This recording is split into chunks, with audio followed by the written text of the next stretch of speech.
Good evening and welcome to the Business Day. I'm Andrew Laidley.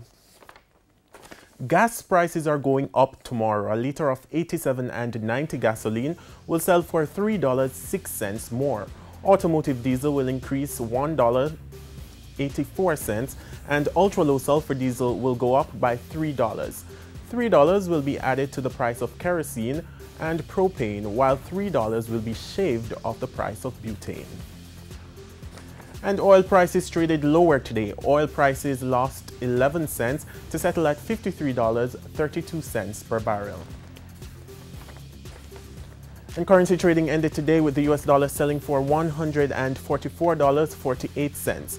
The Canadian dollar is selling for $112.74. The pound sterling sells for $198.62, while the euro is going for $178.64.